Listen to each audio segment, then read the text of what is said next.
বাংলার অগণিত সরকারি, সরকার পোষিত এবং সরকারি সাহায্যপ্রাপ্ত সমস্ত স্কুল গরমের ছুটি পড়ে গেল আজ 30শে এপ্রিল 2025 থেকে।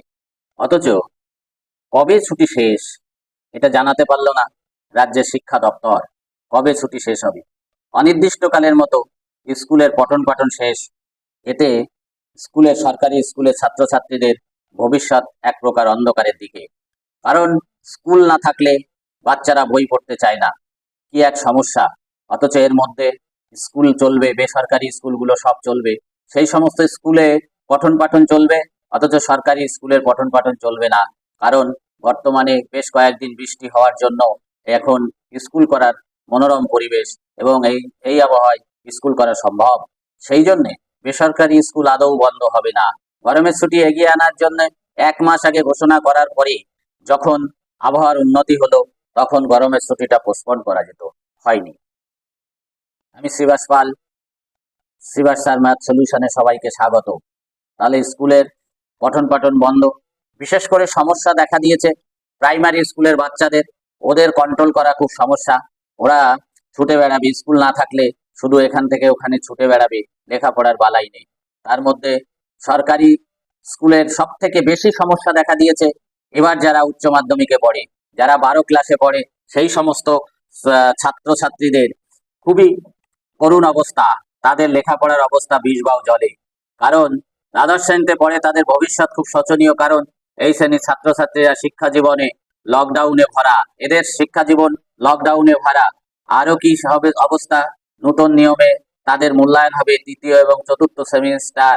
সেই তৃতীয় সেমিস্টার সেপ্টেম্বর মাসে হওয়ার কথা, সুতরাং তাদের হাতে আর বেশি সময় নেই। এরই মধ্যে যখন অনির্দিষ্টকালের জন্য গরমের ছুটি পড়ে গেল, এদিকে তারা এখনো হাতে বাংলা বই পর্যন্ত পায়নি।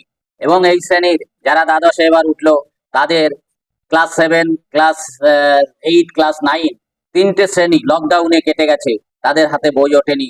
তারা অনলাইনে ক্লাস করতে, যে 7, 8, 9 এর বাচ্চারা অনলাইনে কিছু ক্লাস হয়েছে, অনলাইনে ক্লাস করতে যে তাদের হাতে মোবাইল উঠেছে, সেই মোবাইলে এডিকশন বেড়েছে। সুতরাং লেখাপড়ার দিকে তাদের ঝোঁক কম হয়ে পড়েছে। তার উপর যদি এখন 12 ক্লাসে স্কুল এত অ্যাডভান্স বন্ধ হয়ে যায়, তাহলে তারা এই তৃতীয় সেমিস্টার এবং চতুর্থ সেমিস্টারে কি করে বসবে, এটা ভাবনার বিষয়। এবং অনলাইনে কিছু ক্লাস হবে ওদের, বলা হয়েছে। মধ্যশিক্ষা পর্ষদের সভাপতি চিরঞ্জীব ভট্টাচার্য অবশ্য বলেছেন অনলাইনে ক্লাস হবে। তো অনলাইনে ক্লাস হতে গেলে দেখা যাচ্ছে যদি 40-45 মিনিট ক্লাস হয়, বাচ্চারা 2 ঘন্টা 3 ঘন্টা মোবাইল নিয়ে বসে থাকে, মোবাইলে গেম খেলা, বিভিন্ন ছবি দেখা, বিভিন্ন কিছু করে। যদিও এখন 11-12তে তো মোবাইল সরকারি দিয়ে দিয়েছে, সুতরাং এখন প্রত্যেকটা 11-12 মানে 11-12 শ্রেণীর ছাত্রদের কাছে মোবাইল তো অটোমেটিকই রয়েছে। এই পরিস্থিতির মধ্য দিয়ে, এত সুন্দর আবহাওয়ার মধ্যে দিয়ে অবশ্যই স্কুল চালানো সম্ভব। আমি রাজ্য সরকার এবং রাজ্যের শিক্ষা দপ্তরের কাছে অনুরোধ রাখতে চাই যে এখন পুনরায় স্কুল চালু করা যায় কিনা একটু চিন্তা ভাবনা করবেন।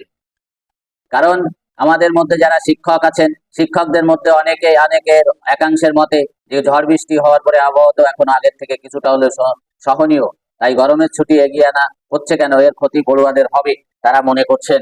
সেই জন্যই অবশ্যই চিন্তা ভাবনা করবার জন্য অনুরোধ রাখবো যে যাতে স্কুলটা গরমের ছুটিটা এগিয়ে আনা যায় কিনা। অর্থাৎ এখন গরমের ছুটিটাকে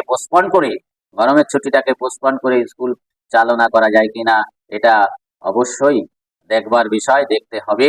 কারণ পাশাপাশি বেসরকারি স্কুলগুলো চলছে, এতে বেসরকারি স্কুলের রমরমা আরো বাড়বে। এমনি বাংলার অলিতে গলিতে ব্যাঙের ছাতার মতো বেসরকারি স্কুল গজিয়ে উঠেছে।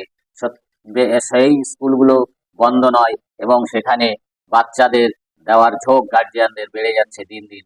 এতে করে সরকারি শিক্ষা ব্যবস্থা ভেঙে পড়বে এবং বেসরকারি শিক্ষা ব্যবস্থা এগিয়ে চলবে। বেসরকারি শিক্ষা ব্যবস্থার দিকে মানুষ ঝুঁকে যাবে।